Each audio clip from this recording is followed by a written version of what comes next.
Bayangkan suara ledakan sebesar 10 miliar bom atom meledak dalam satu waktu. Dalam sekejap, langit menjadi gelap, laut mendidih, dan dunia seperti memasuki musim dingin yang tidak berakhir. Tapi, apakah itu satu-satunya penyebab punahnya makhluk paling mengerikan yang pernah berjalan di bumi? Sekali lagi, selamat datang di Kuak Fakta, di mana kami membedah kebenaran yang tertimbun waktu. Jika kamu suka konten seperti ini, jangan lupa untuk tekan tombol like, subscribe, dan aktifkan loncengnya agar tidak ketinggalan fakta-fakta luar biasa lainnya. Mari kita mulai dengan satu pertanyaan penting. Apakah benar hanya meteor yang memusnahkan dinosaurus? Atau ada sesuatu yang lebih kompleks di balik peristiwa kepunahan massal terbesar dalam sejarah kehidupan di bumi?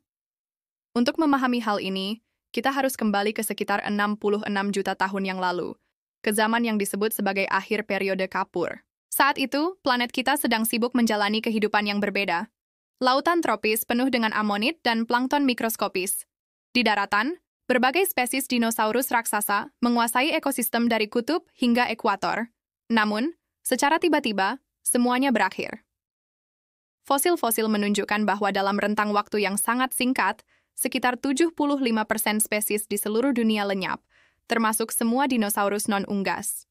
Untuk waktu yang sangat lama, para ilmuwan memperdebatkan penyebab kepunahan massal ini, sampai akhirnya sebuah penemuan mengubah segalanya. Pada tahun 1980, tim yang dipimpin oleh Luis Alvarez dan putranya, Walter Alvarez, menemukan sesuatu yang luar biasa dalam lapisan tanah purba di seluruh dunia. Konsentrasi unsur iridium yang sangat tinggi. Iridium sangat langka di kerak bumi, tetapi umum di meteorit. Dari sinilah muncul teori Chicxulub yang menyatakan bahwa sebuah asteroid raksasa menghantam bumi di semenanjung Yucatan, Meksiko. Kawah selebar 180 km ditemukan tertanam di bawah tanah dan laut Meksiko. Diperkirakan asteroid yang menghantam memiliki diameter sekitar 12 km dan bergerak dengan kecepatan sekitar 70.000 km per jam. Ketika asteroid itu menghantam, ia melepaskan energi setara 10 miliar bom atom Hiroshima.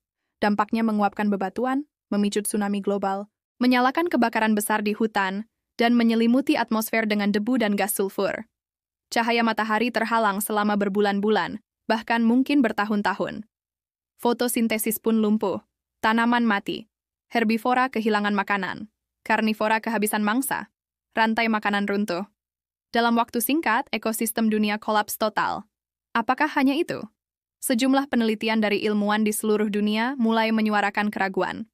Banyak dari mereka menunjukkan bahwa bahkan sebelum asteroid menghantam, bumi sudah mengalami gejolak besar. Salah satu yang paling mencolok adalah letusan vulkanik masif yang dikenal sebagai Deccan Traps di India. Deccan Traps adalah wilayah seluas 1,5 juta kilometer persegi yang dipenuhi oleh lapisan lava. Letusan ini berlangsung dalam serangkaian episode selama ratusan ribu tahun sebelum dan sesudah tabrakan Chicxulub. Letusan ini melepaskan karbon dioksida dan sulfur dioksida ke atmosfer dalam jumlah luar biasa.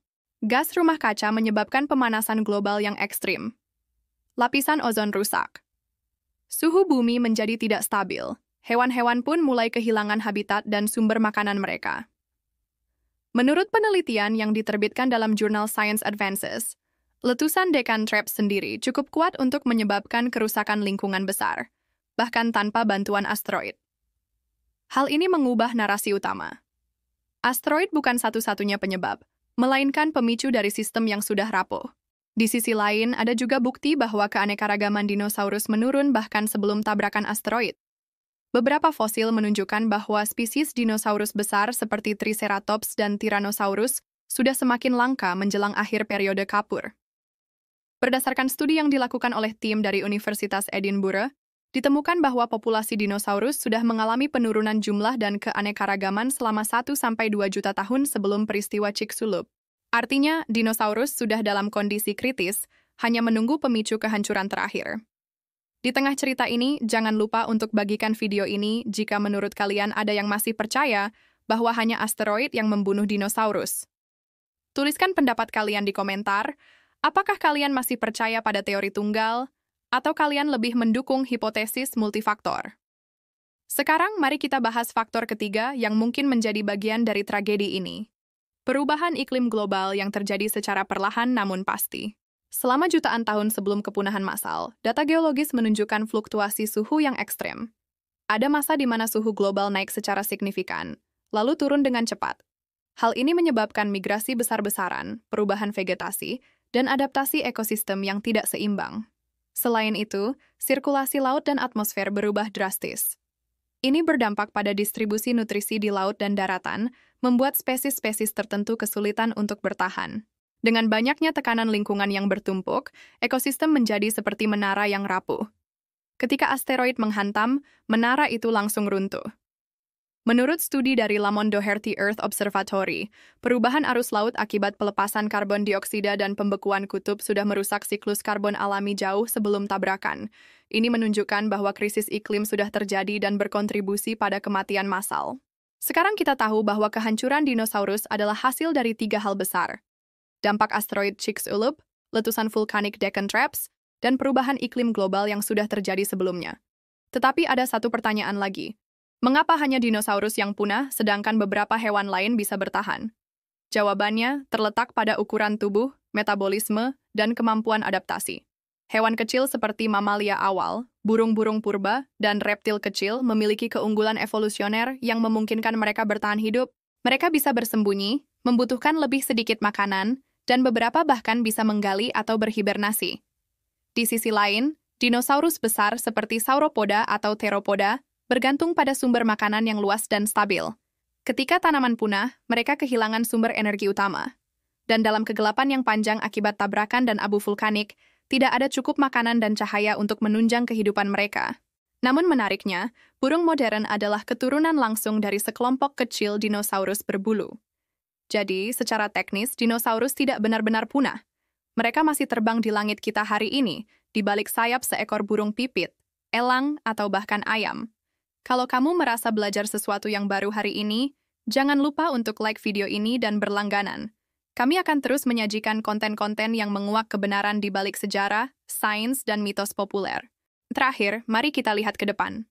Apa pelajaran terbesar dari punahnya dinosaurus?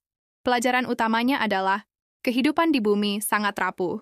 Bencana besar, baik dari luar angkasa maupun dari dalam kerak planet, bisa menghapus peradaban dalam sekejap. Bahkan spesies yang mendominasi selama lebih dari 100 juta tahun pun tidak kebal terhadap kehancuran. Bencana seperti ini bisa saja terjadi lagi. Kita sudah punya bukti bahwa asteroid kecil masih sering mendekati bumi. Beberapa ilmuwan bahkan tengah mengembangkan sistem pertahanan planet untuk menghindari bencana seperti Chicxulub terulang kembali. Tetapi lebih penting lagi adalah bagaimana kita menjaga keseimbangan lingkungan. Karena jika perubahan iklim ikut berperan dalam memusnahkan dinosaurus, maka krisis iklim saat ini bukan hanya tentang suhu. Ini tentang kelangsungan seluruh ekosistem. Dan sekarang, giliran kamu. Apakah kamu percaya bahwa kita bisa belajar dari masa lalu dan mencegah bencana besar di masa depan? Bagikan jawaban kalian di komentar. Jangan lupa untuk tekan tombol like dan bagikan video ini ke teman-teman kalian. Terima kasih telah menonton sampai akhir. Kami di Kuak Fakta akan terus menggali lebih dalam, menyibak rahasia dunia, hanya untuk kamu.